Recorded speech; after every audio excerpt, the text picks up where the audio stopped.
Getsemane foi quando meu Jesus orou para te entregar mais uma vez. Logo vieram só pessoas para lhe levar para a maior das provações. Ele tanto amou, tudo suportou. Ele carregou a nossa cruz. Vê os cravos nas mãos, seu corpo a sofrer naqueles momentos de dor. Vê o mestre a chorar, e foi por você que ele mostrou tanto amor. Os soldados cuspiam no seu rosto nu. Posso ouvir o clamor das multidões, e Jesus, a olhar aquele céu azul, pede ao Pai que lhes dê o seu perdão. Ele tanto amou, tudo suportou. Ele carregou a nossa cruz. Vê os cravos nas mãos, seu corpo a sofrer naqueles momentos de dor. Vê o mestre a chorar, e foi por você que ele mostrou tanto amor. Ele tanto me amou, por mim suportou, carregou minha cruz. Vê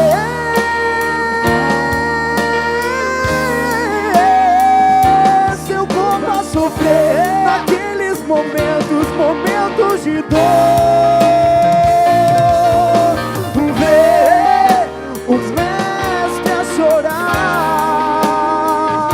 E foi por você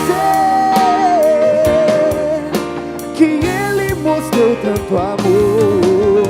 Vê os cravos nas mãos, seu corpo a sofrer naqueles momentos de dor.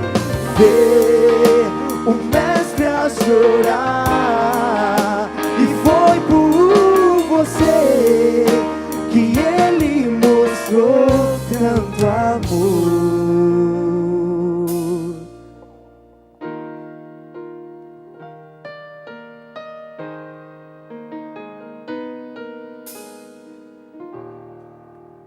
Amém. Primeira carta aos Coríntios, capítulo 1, os versículos de 18 a 25. Diz assim: pois a mensagem da cruz é loucura para os que estão perecendo, mas para nós que estamos sendo salvos é o poder de Deus. Pois está escrito: destruirei a sabedoria dos sábios, rejeitarei a inteligência dos inteligentes. Paulo continua: onde está o sábio? Onde está o erudito? Onde está o questionador desta era? Acaso não tornou Deus louca a sabedoria deste mundo? Visto que na sabedoria de Deus o mundo não o conheceu, por meio da sabedoria humana, agradou a Deus salvar aqueles que creem por meio da loucura da pregação. Os judeus pedem sinais miraculosos, os gregos procuram sabedoria, nós, porém, pregamos a Cristo crucificado, qual de fato é escândalo para os judeus, loucura para os gentios, mas para os que foram chamados, tanto judeus como gregos, Cristo é o poder de Deus e a sabedoria de Deus, porque a loucura de Deus é mais sábia que a sabedoria humana, e a fraqueza de Deus é mais forte que a força humana. Irmãos, é sabido por todos nós que cada religião, cada ideologia tem o seu símbolo. Por exemplo, para o budista, o símbolo é a flor de lótus. Para o judeu, o símbolo é a estrela de Davi. Para o islamismo, o símbolo é a meia-lua, a lua crescente e a estrela. Você sabe também que na política, os partidos políticos, os movimentos políticos adotam seus símbolos. No século passado, o comunismo foi conhecido pela foice e pelo martelo. Você sabe também que o nazismo foi conhecido pela suástica, por questões de princípio ou de ideologia, eu não coloquei a suástica aqui, mas você sabe, os partidos políticos, o PSDB se identifica pelo tucano, o PT se identifica com a estrela vermelha, o PSDB se identifica com a flor vermelha do socialismo. Dado esse plano de fundo, algumas pessoas ficam surpresas ao saber que no princípio, no início do cristianismo, nós não tínhamos um símbolo reconhecido. Não tínhamos.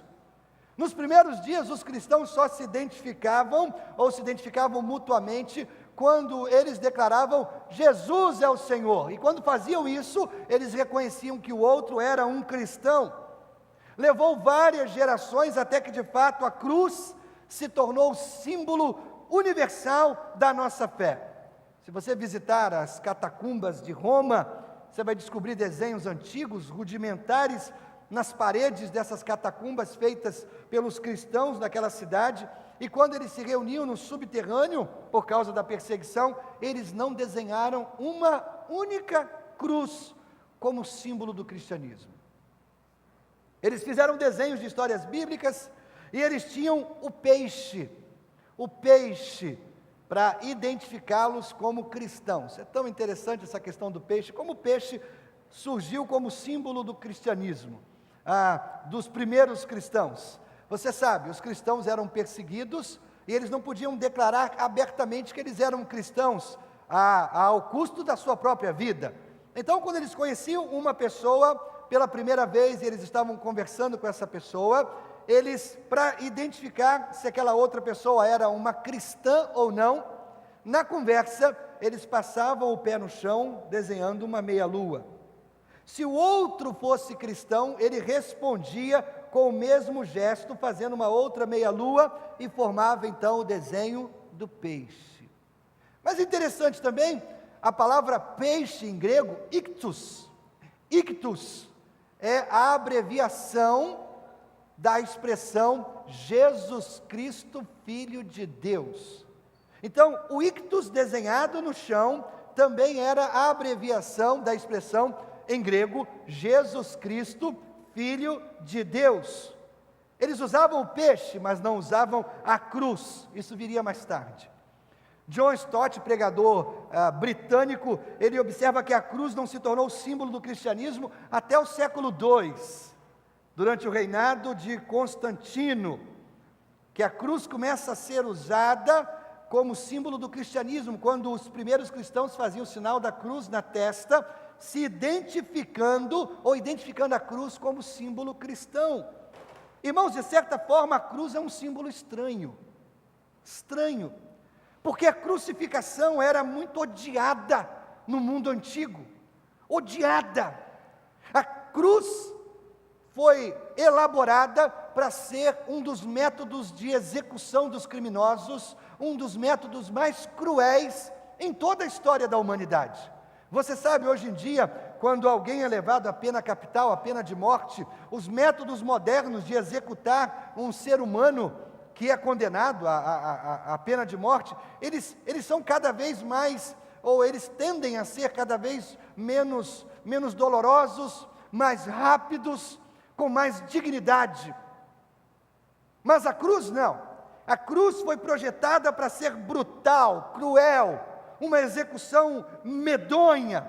Às vezes o crucificado ficava pendurado na cruz, até o seu corpo inchar de tal maneira que caía da cruz apodrecido. Ao longo dos séculos, muitos incrédulos zombaram do cristianismo porque adora um homem que morreu numa cruz. O filósofo alemão Nietzsche, ele zombava do cristianismo dizendo que o cristianismo é uma religião de fracos, porque ele zombava da ideia de um Deus que morreu numa cruz. Alguns anos atrás, Josh McDowell participou de um debate com um conhecido líder muçulmano da África. Em alguns momentos, aquele muçulmano ridicularizou a fé cristã, dizendo: vocês cavalgam sob as costas de um homem crucificado. McDowell então respondeu dizendo: você está certo, nós estamos cavalgando nas costas de um homem crucificado e ele vai nos carregar por todo o caminho até o céu. Agora, irmãos, essa polêmica, quando um incrédulo, um muçulmano diz: vocês cavalgam sobre as costas de um homem crucificado, e um pastor, um teólogo diz: é verdade, esse homem vai nos levar para o céu.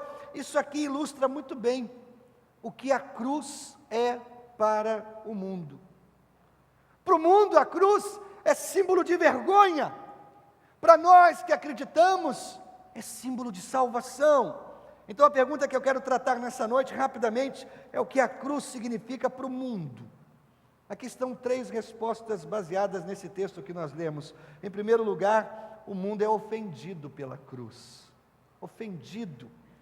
1 Coríntios 1, 23 diz assim: nós, porém, pregamos a Cristo crucificado, qual de fato é escândalo para os judeus, loucura para os gentios. A Nova Tradução da Linguagem de hoje diz assim: nós anunciamos o Cristo crucificado, uma mensagem que para os judeus é ofensa, para os não-judeus é loucura. Ora, irmãos, os judeus se ofendem com a cruz. Por quê? Porque a maioria deles naquela época esperava um Cristo libertador. Você sabe, os judeus esperavam que Deus enviasse do céu um libertador, mas você também sabe que o Império Romano, na época do nascimento de Jesus, dominava todo o mundo civilizado. Todos os povos civilizados eram dominados pelo Império Romano, inclusive os judeus. Por muitos anos, os judeus foram submetidos a Roma, o Império Romano. Então o que eles esperavam? Que Deus enviasse um libertador, e esse libertador se tornaria um general, um rei, e esse rei então iria libertar o seu povo do jugo romano. Várias e várias vezes Jesus teve que lidar com esse mal entendido, porque as pessoas não entenderam que Jesus veio para libertá-las do cativeiro espiritual, porque Jesus veio não para ser um rei temporal, um rei numa época, mas ele veio para ser um rei eterno. Ele não queria começar um movimento político, ele começou um movimento espiritual. Ele não queria derrubar Roma, ele queria derrubar Satanás. Você entende? Num determinado momento, um grupo de pessoas se reuniu e disseram assim: vamos fazer de Jesus rei. E Jesus disse: nada disso, nada disso. Ele as mandou embora. Por quê? Porque esse não era o objetivo dele, essa não era a missão dele. Então os judeus, eles não podiam imaginar um libertador que morreu numa cruz. Os judeus não podiam conceber alguém que veio da parte de Deus para libertá-los, morrer justamente numa cruz romana. Agora, irmãos, nós não entendemos muito bem por que os judeus não gostam da cruz. Porque a gente higienizou a cruz, irmãos. A gente tornou a cruz agradável. A gente tornou a cruz atraente. Nós fazemos as nossas cruzes de ouro, de prata, penduramos em nossos cordões, colocamos em nossas lapelas, pintamos as cruzes em quadros e colocamos em nossas paredes. estampamos as fachadas das nossas igrejas com cruzes, nós construímos até igrejas em forma de cruz. Tudo isso seria impossível no primeiro século. Tão terrível era a crucificação, que até a palavra crucificação não era dita de qualquer maneira, porque era tão terrível, terrível. Se nós queremos uma comparação moderna do que era a cruz para o primeiro século, então faça o seguinte: pinte um quadro. Nesse quadro você coloca uma cadeira elétrica. Nessa cadeira você coloca um homem condenado, amarrado, e ele está ali sendo fritado pela energia que passa pelo seu corpo. Ele está queimando, ele está morrendo, fumaça sai da sua cabeça. Você pinta um quadro com isso e você coloca na sua sala de jantar. É repugnante essa imagem, não é verdade? Isso nos choca, mas é exatamente o que a cruz simbolizava para os judeus do primeiro século. É por isso que os judeus ficaram escandalizados pela cruz. Eles não podiam conceber um Deus que permitiria que o seu filho morresse daquela forma. Agora, por outro lado, se os judeus se escandalizam com a cruz, por outro lado, os gregos é outra história. Eles olhavam para a filosofia, para a sabedoria humana, e eles pensavam que a filosofia e a sabedoria humana iria trazer resposta para os problemas mais profundos da vida. A noção de um homem pendurado numa cruz para salvar o mundo era ridículo na cabeça do grego. O grego era o moderninho, o grego era o descolado, o grego era o sábio, o grego era o cheio de inteligência. E para ele, como um homem pendurado numa cruz pode salvar a humanidade? Isso é ridículo. Então, para o judeu a cruz é repugnante, para o grego a cruz é ridícula. Agora, irmãos, o mundo não mudou. 2000 anos se passaram, o mundo não mudou. Ele ainda não entende a cruz. A ideia da cruz ou é repugnante ou é ridícula. Algumas pessoas estão chamando, ou têm chamado o cristianismo de religião de matadouro. Na década de 60, eu já comentei isso, uma proeminente denominação protestante americana fez uma revisão no seu inário e retirou do seu inário todo o hino que citava a palavra sangue, ou fazia referência ao sangue de Jesus, porque eles achavam que aquelas palavras eram inadequadas para o homem moderno, para a mulher moderna. A cruz, irmãos, verdadeiramente é desprezada pelo mundo. O mundo se ofende com a cruz, porque o mundo não entende a cruz. O que a cruz significa para o mundo? Segundo, o mundo é julgado pela cruz.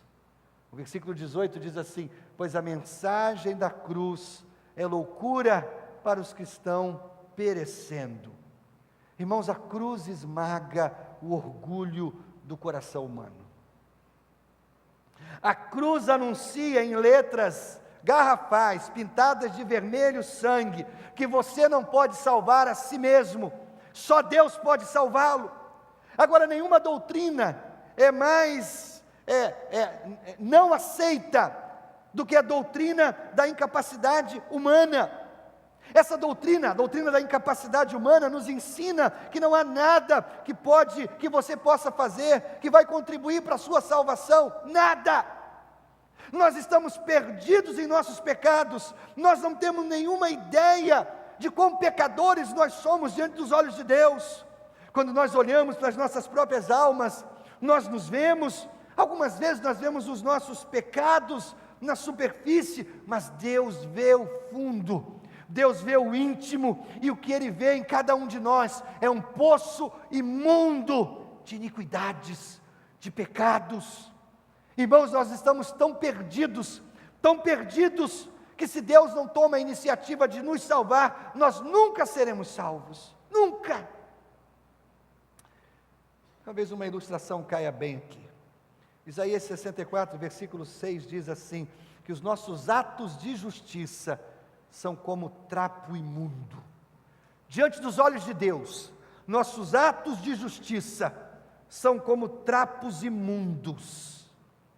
O que é isso, pastor? Isso é muito simples. Quando a gente pergunta a uma pessoa, você acha que vai para o céu? E essa pessoa diz assim, eu acho. E por que você acha que quando morrer você vai para o céu? E a pessoa diz assim: bom, porque eu sou um bom marido, eu não faço mal para ninguém, eu sou honesto, eu sou trabalhador, eu quero o bem de todo mundo, eu frequento uma igreja. O que ele está apresentando como argumento para a sua salvação? Trapos imundos. Nossa justiça é como trapo imundo diante de Deus. Então vamos imaginar que você pegue o seu melhor vestido, ouvi essa semana de vestidos que custam R$6.000, R$7.000, deve ter muito mais por aí, eu não consigo entender, um pedaço de pano costurado, um buraco embaixo, um buraco em cima, 2 buracos do lado, R$7.000, ok, né? Vestidos de noiva que custa 12, 13, 15 mil reais, só vai usar uma vez, não dá para sair para jantar depois com vestido de noiva, não dá para, sabe como? Ok, você pega o seu melhor vestido, você pega o seu melhor terno, e você o arrasta na lama, depois você pega e estende para todo mundo passar por cima várias e várias vezes, e aí você pega o seu terno, o seu melhor vestido, que já foi jogado na lama, pisoteado pelas pessoas, e você vai agora e limpa o vômito do seu cachorro, e você pega aquele negócio e você veste aquele negócio, e agora você vai para o melhor restaurante da cidade, aí você chega e na porta você é recebido com, não, aqui não, e aí você diz, mas eu tenho reserva, e a pessoa da recepção diz, não, mas desse jeito você não pode entrar aqui, mas não insiste, senão eu vou chamar a polícia. Como você acha que Deus se sente quando você está diante dele, vestido com seus trapos sujos, com seus trapos imundos das suas próprias boas ações? É esse tipo de repugnância que causa em Deus. O que parece ser bom para você é como um vestido ou um terno manchado de vômito aos olhos de Deus. Irmãos, a cruz permanece como uma sentinela silenciosa, proclamando que você tem que vir a Deus do jeito de Deus, à maneira de Deus, ou você não vai chegar a lugar algum. Eu já tive o desprazer de conversar com algumas pessoas, e aí pergunta assim, e aí cara, como é que está a sua relação com Deus? E eu já ouvi algumas pessoas dizerem assim, você sabe né pastor, eu tenho o meu jeito de lidar com Deus. E eu fico pensando assim, cara, Deus é o Criador do universo, Deus fez tudo que existe, Deus criou todas as coisas, Deus criou você, e você diz que você se relaciona com Deus da sua maneira. É porque eu ainda sou muito educado, irmãos, mas eu vou ficar um pouquinho mal educado, e quando eu ouvir alguém dizer isso, eu vou dizer assim, trapo imundo, trapo imundo, como eu vou me relacionar com Deus da minha maneira? É a maneira de Deus, ou não? Ou você se relaciona com Deus do jeito de Deus, ou não se relaciona. Há um texto que eu lembro agora, do Velho Testamento, que me escandalizava, e eu não entendia. Toda vez que eu lia aquele texto, eu não entendia, e eu achava assim, nossa, mas Deus foi muito bravo aqui. O texto é o seguinte, havia a Arca da Aliança, e a Arca da Aliança era um baú, que ficava no tabernáculo, depois no templo.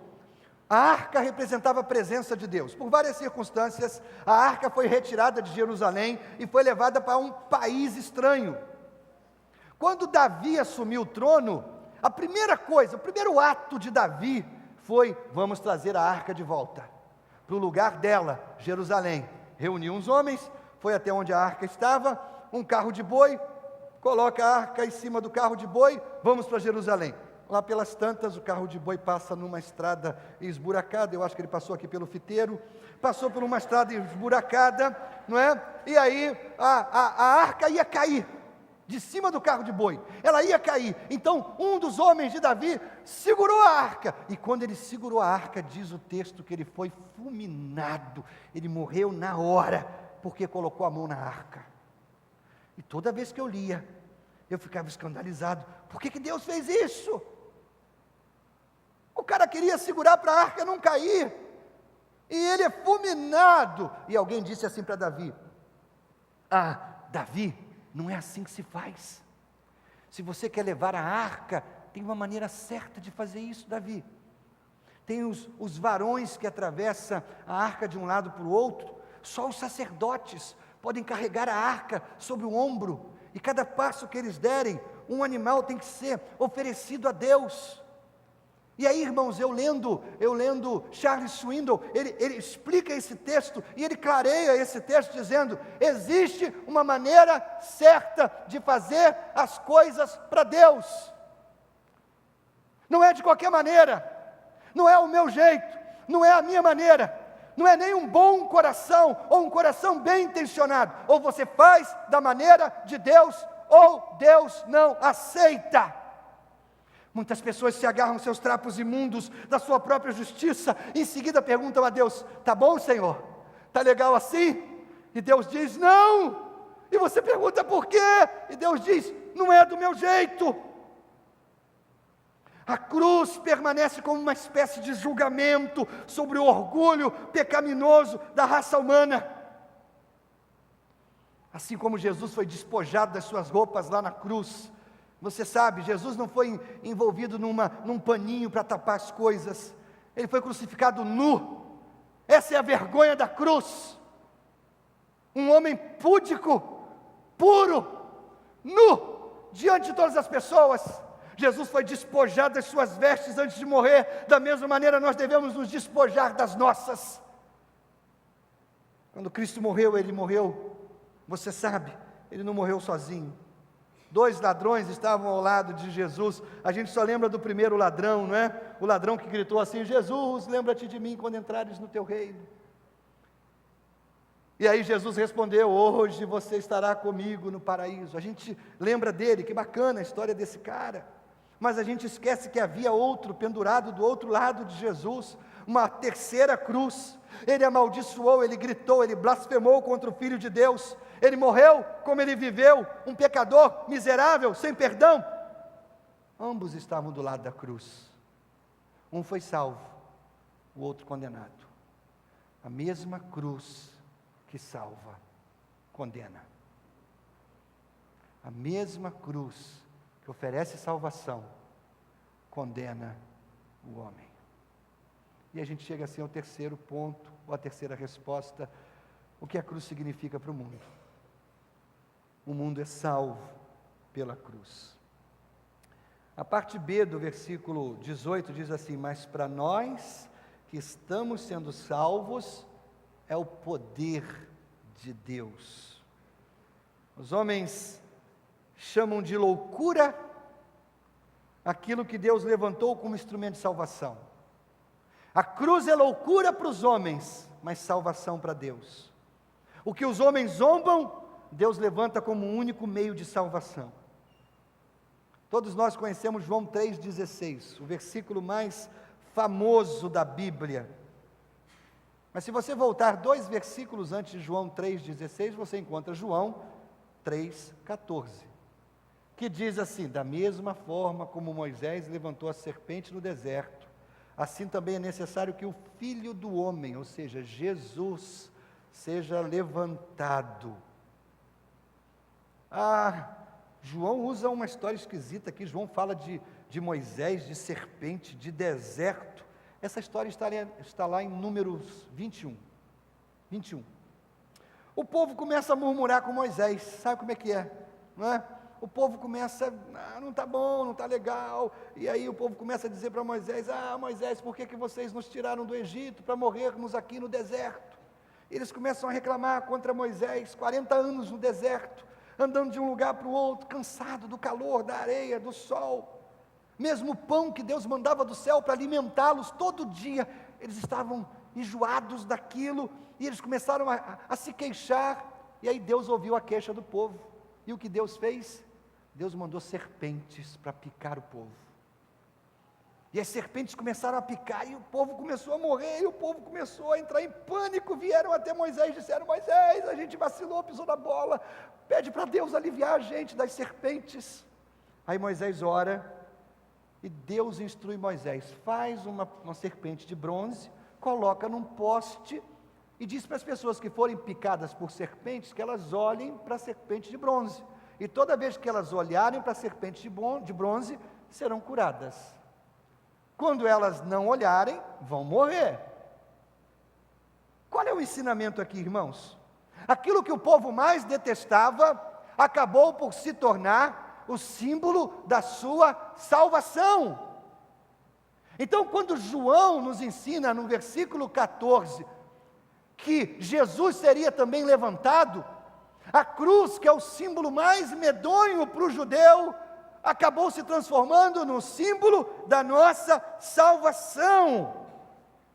E aí o versículo anterior, o versículo mais famoso da Bíblia, João 3,16, o versículo 15, diz assim: para que todo que nele crer tenha vida eterna. Quando nós olhamos para a cruz e depositamos na cruz fé, nós temos vida eterna. Quando a gente lê uma promessa tão maravilhosa como essa, a gente também pode perguntar: mas será que todo se refere a toda pessoa? Toda pessoa? Será que todo se refere a todo homem bom, todo homem honesto, todo homem decente, todo membro da segunda igreja? Será todo pagador de suas contas? Não é isso que está dizendo aqui? Será que é só isso que está dizendo aqui? Então eu tenho uma ilustração para isso aqui.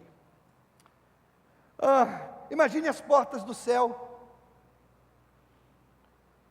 E o céu só tem dois lados: é o lado de dentro e o lado de fora. Ou você está dentro ou você está fora. E para entrar no céu você tem que passar pela porta do céu. Em cima da porta do céu tem uma placa. E a placa está dizendo assim: quem quiser pode entrar. Todo. Quem quiser pode entrar. Aí você quer, e você entra, e você atravessa a porta do céu. Agora você está dentro, e você olha para trás, e agora você vê o lado de dentro da porta.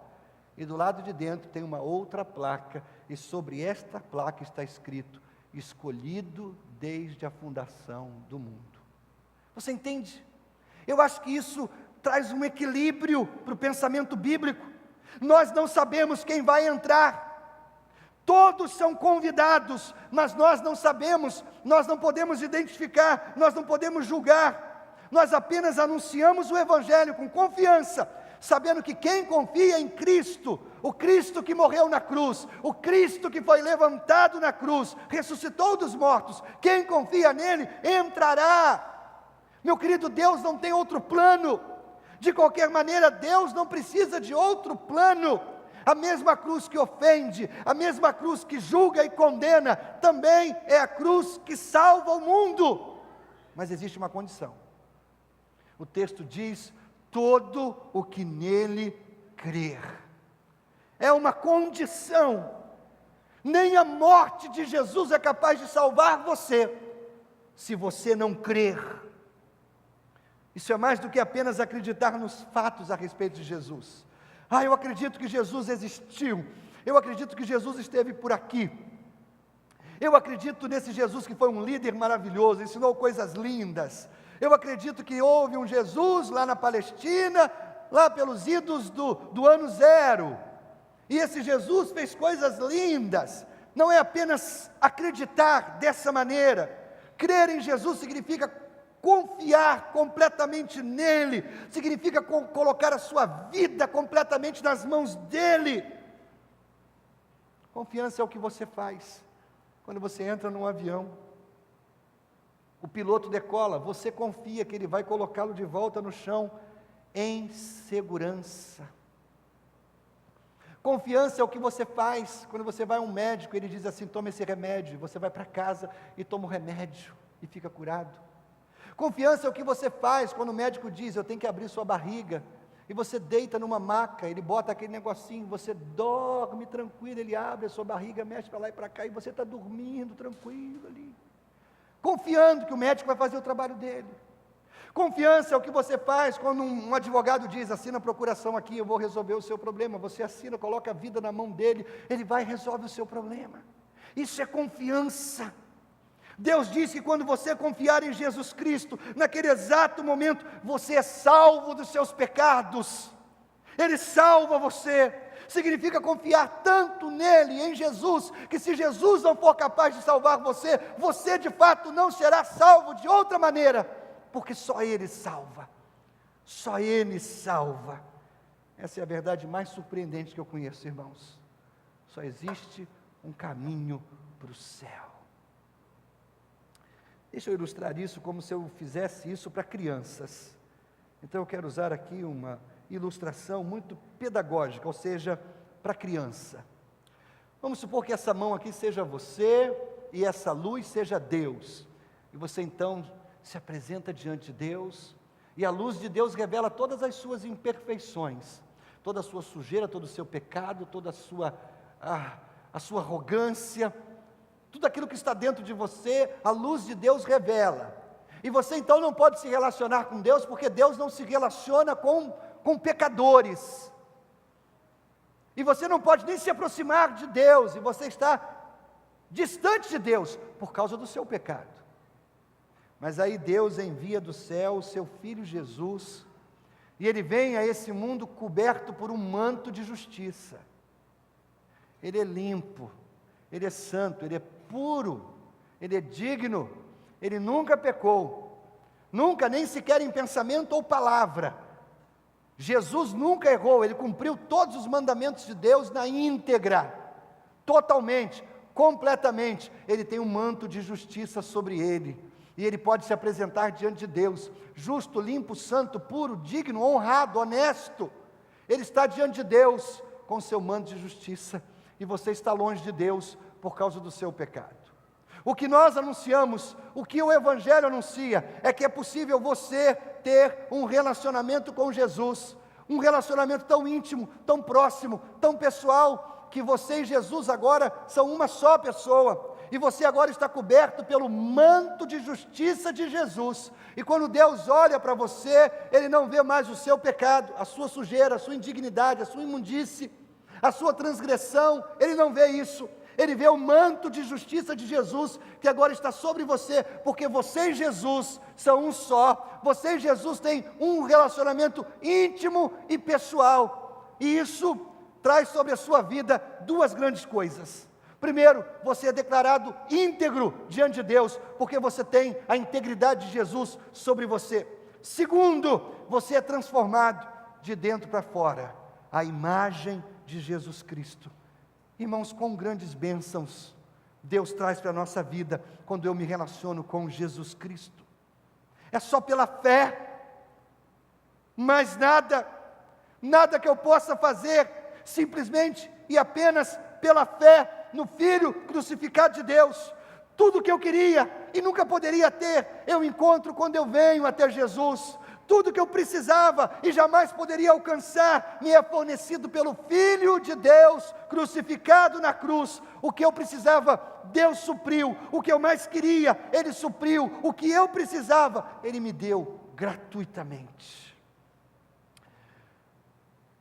Nessa mensagem eu falei sobre o que a cruz significa para o mundo. Mas essa realmente não é a grande pergunta. Porque essa é uma pergunta genérica, o que a cruz significa para o mundo. A grande pergunta é essa aqui, o que a cruz significa para você. Essa é a grande pergunta. Será que é apenas um símbolo religioso, uma lembrança de uma cena grotesca, mais antiga? É algo que você usa como um pingente pendurado no seu cordão, no seu brinco, na sua pulseira, na lapela do seu terno? Ou ela é a mensagem de salvação de Deus para a sua vida? O mundo se ofende com a cruz. Nesse caso, se você se ofende com a cruz, eu não tenho muito a falar para você.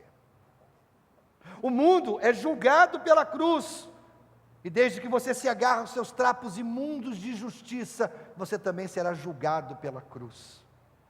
Mas o mundo é salvo pela cruz, e essa é a nossa esperança, essa é a nossa mensagem. É isso que Deus mandou a igreja anunciar. E a igreja tem anunciado para qualquer um que queira crer e ouvir. A cruz é o caminho da salvação. Existem muitas estradas nessa vida, muitas estradas. E você pode tomar qualquer estrada, você é livre para fazer isso. Mas só uma estrada leva para o céu. Só uma leva para o céu. Cuidado com o discurso do mundo que diz assim: todos os caminhos levam a Deus. Mentira. Só um caminho leva para Deus. Só um caminho. Um antigo hino do cantor cristão diz assim: foi Jesus que abriu o caminho para o céu, não há outro meio de ir. Nunca irei entrar no celeste lar, se o caminho da cruz errar. E o coro diz assim: para o céu por Jesus irei, para o céu por Jesus irei. Grande é o meu prazer, de certeza ter, para o céu pela cruz irei. Apenas entre nesse caminho, trilhe esse caminho, caminho manchado de sangue, cena grotesca, horrorosa, mas é o sangue do Salvador, derramado para salvar você.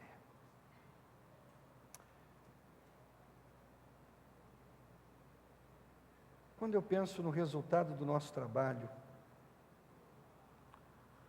é diferente do trabalho de um médico, engenheiro, professor. Todos eles têm suas profissões com tanta dignidade, tanta importância na sociedade. Mas veja bem, quando um médico termina o seu dia de trabalho, ele pode pensar assim: quantas pessoas eu atendi, quantas pessoas eu curei, mas no final do dia, com certeza, sempre será quanto eu ganhei hoje. Um professor pode, talvez, apaixonado por sua profissão, dizer no final do dia: quantos alunos eu ensinei, quanto conhecimento eu transmiti, mas não tenha dúvida, no final do dia, a grande questão para ele vai ser: quanto eu ganhei. Um advogado, ele pode pensar no final do dia: quantas pessoas eu ajudei, quantos eu aconselhei, quantas pessoas eu direcionei, quantas causas eu julguei, quantas pessoas eu defendi. Mas não tenha dúvida, no final do dia dele vai ser: quanto eu ganhei. Mas, irmãos, todo dia que nós fechamos a porta do nosso escritório, do gabinete na igreja, o pensamento é: quantas pessoas eu ajudei a ir para o céu hoje? Quantas pessoas eu ajudei a ir para o céu hoje? Só há dois caminhos, irmãos. Dois caminhos. E a nossa contabilidade é muito fácil. Ou a gente ajuda a ir para o céu, ou as pessoas estão perdidas. Então Deus olha do céu para nós, e Deus não vê advogados, engenheiros, médicos, professores, pedreiros, comerciantes. Deus só vê dois tipos de pessoas: os salvos e os perdidos. Onde você está? Entre os salvos ou entre os perdidos? Para facilitar a sua resposta, se hoje, aqui e agora, seu coração parasse de funcionar e o seu corpo entrasse em falência, e obviamente você morresse, você tem certeza de que entraria no céu de Deus? Céu ou inferno? A resposta é muito simples. Você tem certeza do céu de Deus? Aqui está o caminho. Grande é o meu prazer, de certeza ter, para o céu pela cruz irei. Curva a sua cabeça, feche os seus olhos. Você não tem certeza do céu. E você sabe disso no seu coração.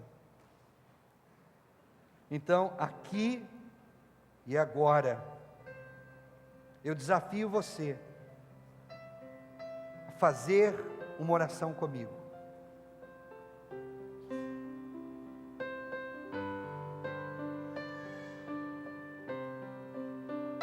Pastor, eu entendi, eu preciso de Jesus para ir para o céu, quando dessa vida eu partir. Eu entendi, pastor, eu quero Jesus, eu preciso de Jesus,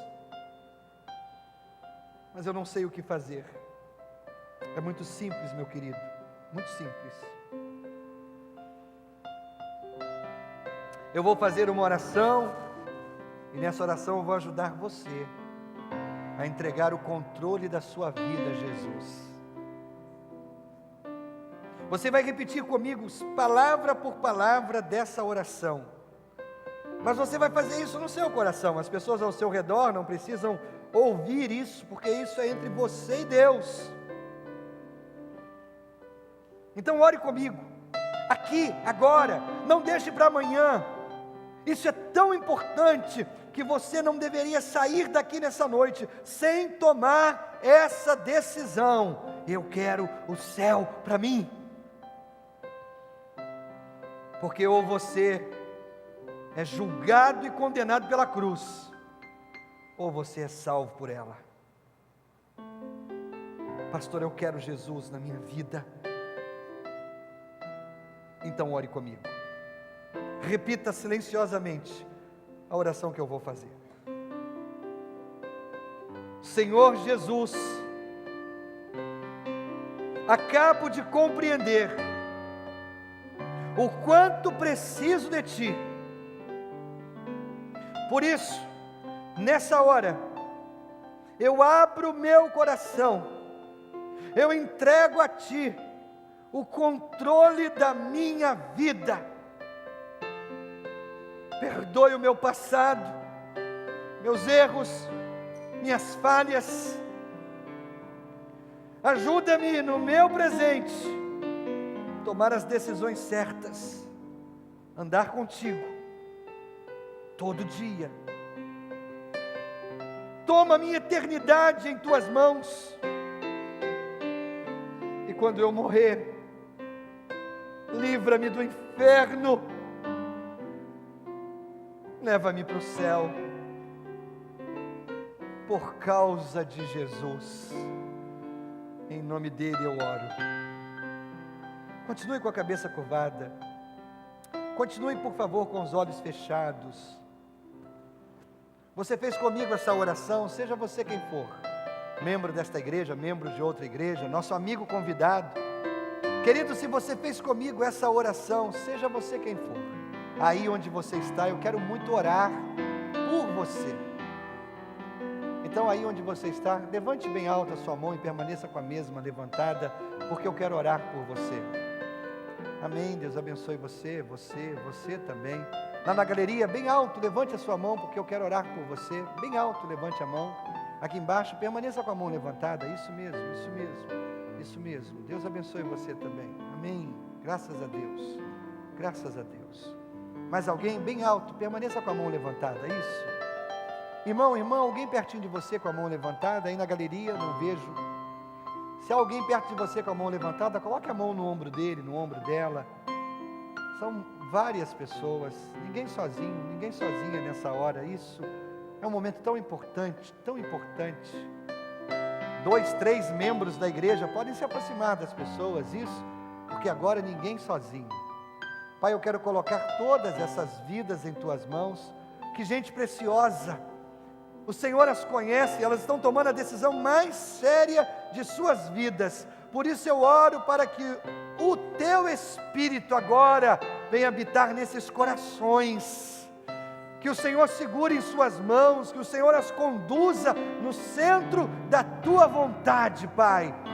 Dá-lhes a Tua bênção. Vamos ficar todos de pé, irmãos, por favor. Eu quero ainda pedir algo mais a você. Nós estamos em família, a família de Deus, o povo de Deus.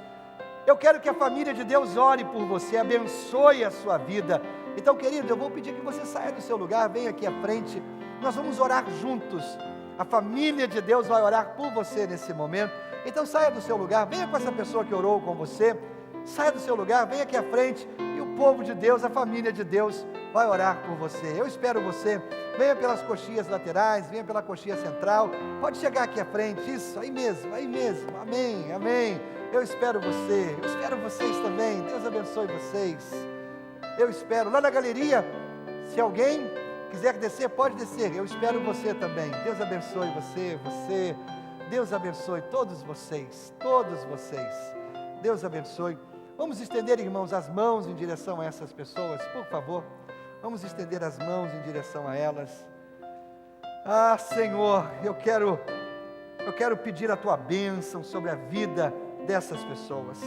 O Senhor conhece o nome, a história, o passado, o presente, e o Senhor conhece o futuro de todas elas. Eu peço que em nome de Jesus, Teu Filho amado, o Senhor as segure em Tuas mãos.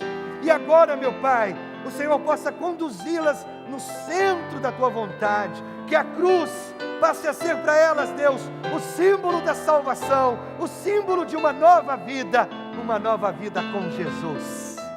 Dá-lhes a Tua bênção, Pai, em nome de Jesus.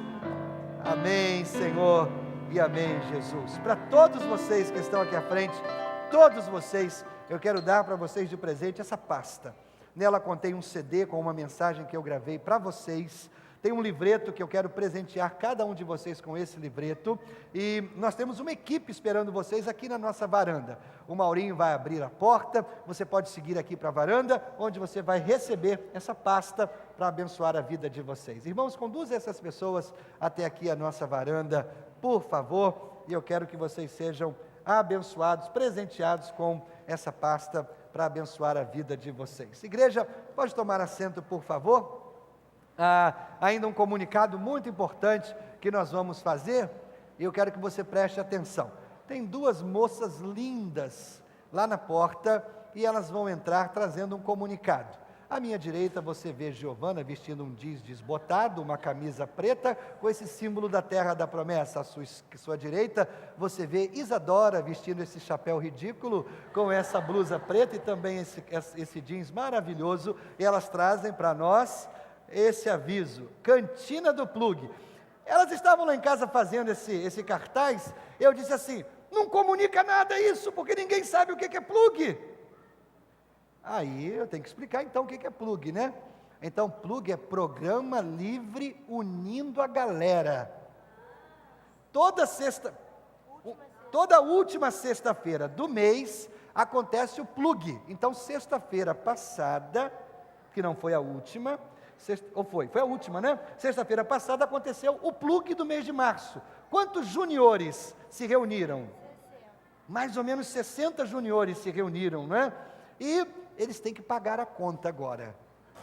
Então eles estão fazendo uma cantina, não é? Para ajudar no trabalho que eles realizam todo mês. E essas moças aqui são as promotoras, então. O que vai ter lá na cantina hoje? Feijão amigo, canjiquinha e vaca atolada. Então está muito bem, muito obrigado. Uma salva de palmas para as moças bonitas, né? Muito bem, tá jóia. Então, se você passar pela cantina, você vai estar ajudando aí o Ministério Infanto Juvenil, que trabalha com crianças e juniores da nossa igreja. Vamos ficar de pé, irmãos, vamos orar encerrando o culto nessa noite. E eu quero fazer um convite ainda especial para você. Domingo de manhã nós estamos fazendo uma série de mensagens intitulada Orando com Paulo. Qual é a ideia dessa série? A gente está pegando as várias orações que Paulo escreveu na Bíblia, e a gente está estudando o conteúdo dessas orações. Nossa, hoje de manhã foi bom demais, não é? A gente aprendeu hoje de manhã o seguinte: você não ora para Deus fazer passar a dor, você não ora para Deus mudar a circunstância, você ora para Deus te dar força para suportar a dor, força para enfrentar a circunstância difícil. É isso que você precisa orar. Paulo nos ensina muito com as suas orações. Então, de manhã a gente está estudando as orações de Paulo. Eu quero convidar você para experimentar o culto de domingo de manhã, que é quando a gente prega para o crente sai daqui até meio tonto, né? De levar tanta cajadada na cabeça até a palavra entrar. Mas a gente sai gostoso, abençoado. Leva-nos, Senhor, em paz, amparados, protegidos, guardados por Ti. Dá-nos uma semana na Tua presença, Pai. E quando retornarmos aqui domingo, a gente possa dizer assim: até aqui me ajudou o Senhor. Se essa semana, Deus, um gigante se levantar contra nós, ou um exército vir contra nós, nós não pedimos que o Senhor nos livre, não, mas que o Senhor nos dê força e coragem para enfrentá-los, em nome de Jesus. Que o amor de Deus o Pai, a graça bendita do Filho Jesus e as consolações do Santo Espírito sejam com todos reunidos aqui, desde agora, para todo sempre.